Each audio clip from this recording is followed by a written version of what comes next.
Assalamualaikum warahmatullahi wabarakatuh. Innal hamdalillah nahmaduhu wa nasta'inuhu wa nastaghfiruh wa na'udzu billahi min sururi anfusina wa min sayyiati a'malina. May yahdihillahu fala mudhillalah wa may yudlil fala hadiyalah. Asyhadu an la ilaha illallah wahdahu la syarikalah wa asyhadu anna Muhammadan abduhu wa rasuluh. Amma ba'du. Pemirsa yang dirahmati Allah, pertama, marilah kita bersama-sama panjatkan syukur kehadirat Allah Subhanahu wa taala, karena Allah masih memberikan kita kesempatan berjumpa kembali pada Ramadan tahun ini.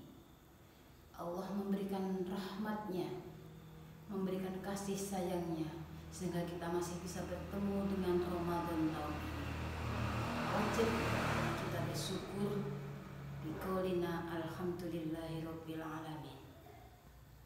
Sholawat salam kita haturkan kepada junjungan kita baginda Nabi Muhammad sallallahu alaihi wasallam. Biqaulina Allahumma sholli ala Muhammad, Allahumma sholli alaihi. Mudah-mudahan kita semua diakui menjadi umatnya Rasulullah, sehingga kelak kita akan memperoleh syafaatnya, kita akan memperoleh pertolongannya. Amin, Allahumma amin. Pemirsa yang dirahmati Allah, izinkan saya membaca satu hadisnya Rasulullah. Walillahi itaqa'u minan nar wa dzalika kulla lailatin, yang artinya Allah memilih di antara para hambanya untuk dibebaskan api neraka, yakni di setiap malam di Ramadan. Dari hadis inilah Ramadan disebut juga syahru itaqu minan nar, bulan pembebasan dari api neraka. Dan dengan kabar inilah kita wajib bersyukur lantaran umur kita sampai saat ini bisa menemui Ramadan tahun ini. Hadirin yang dimuliakan oleh Allah, pemirsa yang dirahmati oleh Allah, sekiranya kalau tidak karena rahmat Allah, kita tidak akan mampu berdiri di Ramadan ini. Artinya kita masih punya kesempatan bahwa nama kita masuk dalam daftar hambanya Allah yang dibebaskan dari api neraka. Saudaraku, sahabati, pemirsa di rumah, kalau Allah sudah mencatat nama kita sebagai hamba yang dibebaskan dari api neraka, maka kita adalah orang yang sangat beruntung.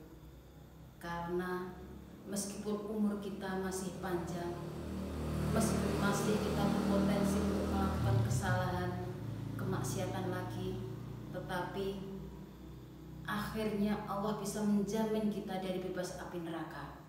Itu akan tetap berlaku.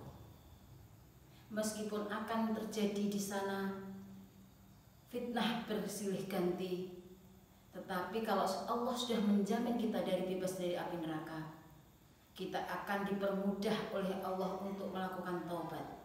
Kita akan dijaga oleh Allah untuk istiqomah melakukan kebaikan, hingga akhirnya kita akan husnul khotimah. Amin, Allahumma amin. Tapi pertanyaan besarnya adalah, apakah kita yakin bahwa nama kita masuk dalam daftar nama-nama hamba Allah yang dibebaskan dari api neraka?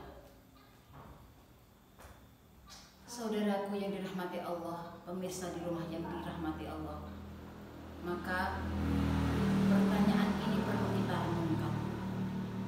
Apakah belasan Ramadan atau bahkan puluhan Ramadan yang kita lalui sejak kita akil balik sampai kita dewasa saat ini, apakah nama kita termasuk deretan nama yang terdaftar dalam hamba Allah yang terbebas dari api neraka? Kalau kita menilik diri kita, masih banyak kemaksiatan yang kita lakukan, masih banyak kita melakukan dosa, Oleh karena itu para sahabati, para pemirsa di rumah, kita harus mengintrospeksi diri. Kita mulai Ramadan ini harus memperbanyak amal soleh, menjemput amal soleh, sehingga di Ramadan ini puasa kita menjadi puasa yang berkualitas, puasa yang berbobot, sehingga kita masih bisa berharap, kita masih punya kesempatan nama kita tercatut dalam nama hamba-hamba Allah yang terdaftar dari pembebasan api neraka.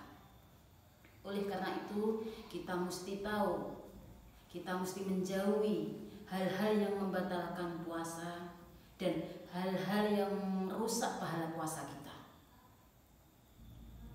Mungkin hal-hal yang membatalkan puasa kita sudah banyak tahu, dan saat ini saya hanya akan mengutarakan hal-hal yang merusak pahala kita, pahala puasa kita. Dalam sebuah hadis Rasulullah mengatakan, khamsatu asya'a tuhbitul shauma.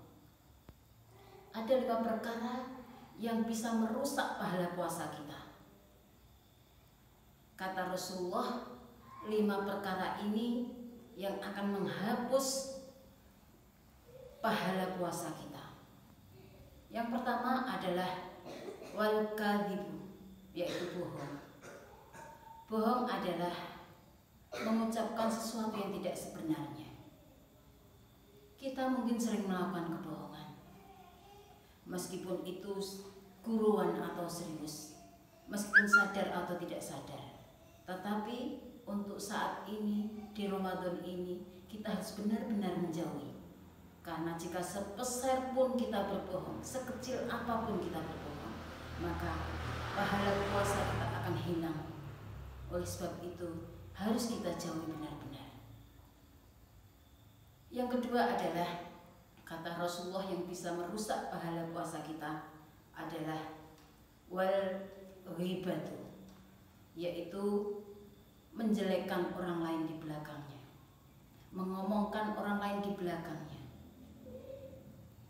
Kita lihat saat ini banyak akun-akun yang menggosipkan aib orang lain.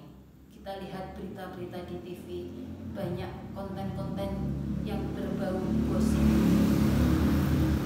yang berbau mencari kesalahan orang lain. Maka hal-hal seperti ini harus kita hindari, harus kita jauhi.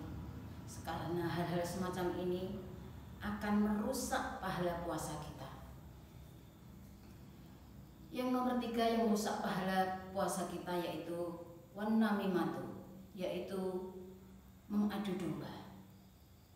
Mengadu domba di sana sini, memprovokasi sana sini sehingga terjadi perselisihan, sehingga terjadi pertengkaran. Itu harus kita hindari. Karena sehari penuh kita menjaga dan lapar, kita bisa sia-sia. Puasa kita tidak ada gunanya jika kita masih melakukan provokasi, jika kita masih melakukan adu domba. Maka untuk Ramadan ini mudah-mudahan kita terbebas dari yang lemah. Yang nomor 4 yaitu wal yaminul ghamus, sumpah palsu. Sumpah palsu secara sengaja atau tidak sengaja kita sering melakukan karena kita ingin dianggap benar. Karena sumpah palsu kadang menguntungkan sebelah pihak, yang pihak lain dirugikan. Oleh sebab itu kita harus menjauhi sumpah palsu semacam ini, karena bisa menghilangkan pahala puasa kita. Yang terakhir yaitu yang bisa merusak pahala puasa kita yaitu an-nadru bisahwatin, melihat dengan syahwat.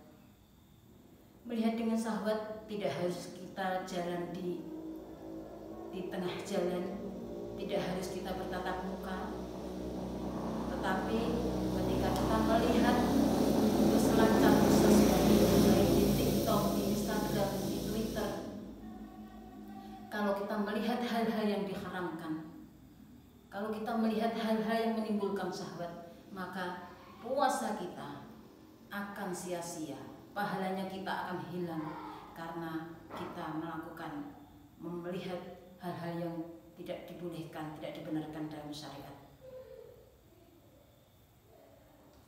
Pemirsa yang dirahmati Allah, itulah tadi 5 hal yang bisa merusak pahala puasa kita.